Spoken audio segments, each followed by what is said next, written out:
ती रिस्क नावाची एक इंग्रजी कविता आहे जी मी नेहमी मित्रांना म्हणून दाखवत असतो आणि ती बऱ्याच लोकांनी त्याचं मराठी भाषांतर केलंय.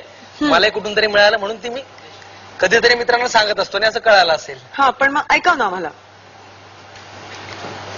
मला दारू चढत नाही. दारू प्यायची माझी एक स्पेशल सिस्टीम आहे. दारू प्यायची असली की मी ती झोपण्यापूर्वी पितो. बायको पलंगावर गाढ झोपलेली असते. मी हळूच माझ्या खोलीत येतो. कपाटातून बाटली काढतो. फळीवरचा ग्लास घेतो. बाटलीतली दारू ग्लासात ओतून घेतो. बाटलीला बूच लावून कपाटात ठेवून देतो. ग्लासातली सगळी दारू पिऊन मोरीत जाऊन ग्लास धुवून टाकतो. हळूच बायकोच्या खोलीत डोकावून पाहतो. बायको पलंगावर गाढ झोपलेली असते. बघितलं, या कानाचा त्या कानाला पत्ता नाही आणि दारू मला अजून चढलेली सुद्धा नाही. थोड्या वेळाने मी पुन्हा उठतो. फळीवरचा ग्लास घेतो. कपाटातली बाटली घेतो.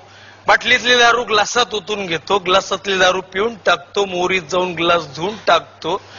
बाटलीला बूस लावून बायकोच्या पलंगावर ठेवून देतो. हळूच बायकोच्या खोलीत डोकावून पाहतो. बायको पलंगावर गाढ झोपलेली असते. बघितलं, या कानाचा त्या कानाला पत्ता नाही आणि दारू मला अजून चढलेली सुद्धा नाही. थोड्याने मी पुन्हा उठतो. बाटलीने ग्लास घेतो. ग्लासातली दारू बाटलीने ओतून घेतो.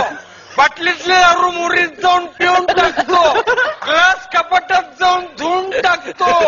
हळूच बाटलीच्या कानात डोकून पाहतो. बाटली कपाटावर गाढ झोपलेली असते. बघितलं, या बाटलीचा त्या बाटलीला पत्ता नाही आणि दारू मला अजून चढलेली सुद्धा नाही. थोड्याने मी पुन्हा उठतो. बायकोने बाटली घेतो. बाटलीतली दारू भुसात ओतून घेतो. भुसातली दारू कपाटात जाऊन पिऊन टाकतो. बायकोच्या पलंगावर जाऊन ग्लास धुवून टाकतो. हळूच बायकोच्या कानात डोकून पाहतो. बायको मोरीत गाढ झोपलेली आहे.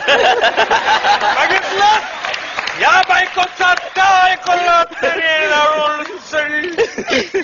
थोड्या